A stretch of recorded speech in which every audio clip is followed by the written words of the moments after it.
Зәмзәм Ибрахимнің оған Алланың сәлемі болсын.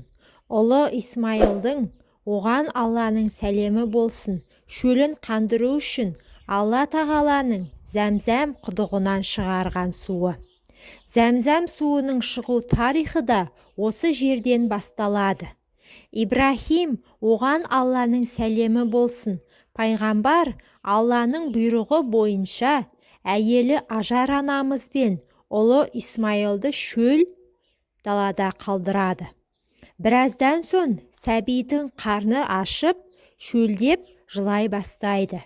Ажар анамыз су іздеп, Сафа мен Мәруа төбешіктеріне шығып, Аллаға дұға етіп, әрі-бері 7 рет жүгіреді. Сол уақытта Алла тағала Жәбірейілді оған Алланың сәлемі болсын жібереді. Ол Зәмзәм құдығының орнын қанатымен ұрады. Сол жерден су атқылап шыға бастайды. Осылайша Зәмзәм құдығы пайда болады. Бұл құдық қасиетті Мекке қаласында Қағбадан оңтүстік шығысына қарай қара тасқа қарама қарсы орналасқан.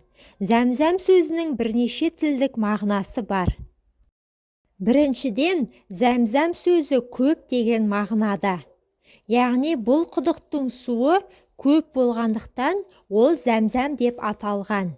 Қаншама жылдан бері Қағбаға тауап етіп келген қажылар бұл суды ішіп қана қоймай, еліне алып кетіп жатса да азайған емес.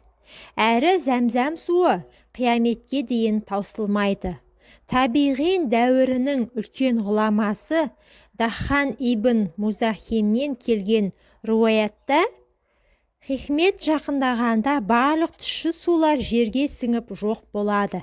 Тек Зәмзәм суы ғана қалады деген. Екіншіден, жинал, тоқта деген мағынаны білдіреді. Яғни Ажар анамыз жерден тоқтаусыз шығып жатқан суға Зәмзәм, яғни тоқта деп қолымен тоқтатуға, жинауға әрекеттенгенде су баяу аға бастаған. Ибн Аббастан оған Алла разы болсын келген риуаятта бұлақты Ажар қолымен бүркемелеп тоқтатпағанда су жайылып жан-жағын алып кетер ме еді деген. Алла тағала Зәмзәм суына ерекше қасиеттер дарытып, оны басқа сулардан артық етті. Біріншіден, Зәмзәм суы жер бетіндегі жәннат бұлағы. Ибн Аббастан оған Алла разы болсын келген риуаятта Зәмзәм жәннат бұлақтарының бір бұлағы деген. Екіншіден, әлемдегі ерекше қасиетті су. Пайғамбарымыз оған Алланың салауаты мен сәлемі болсын. Әлемдегі ең жақсы су Зәмзәм суы деген. Сондықтан періштелер пайғамбарымыздың жүрегін осы Зәмзәммен бірнеше рет жуып тазалаған. Үшіншіден, Зәмзәм суы ішкен адамның қарнын тойдырады. Алла елшісінің оған Алланың салауаты мен сәлемі болсын тәрбиешісі болған Умми Айман былай дейді.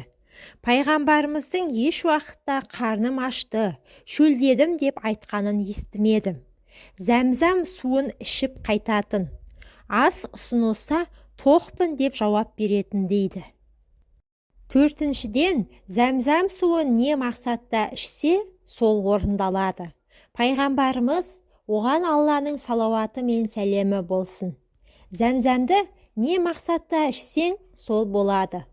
Ауруыма ем болсын деп ішсең, Алла тағала саған шипа береді. Егер жәрдем тілеп ішсең, Алла саған жәрдем береді. Қарныңды тойдыру мақсатында ішсең, Алла сені тойдырады.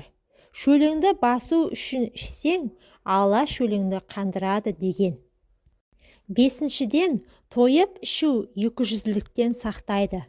Пайғамбарымыз оған Алланың салауаты мен сәлемі болсын. Зәмзәм суын қанғанша тойып ішу 200-ліктен сақтайды деген.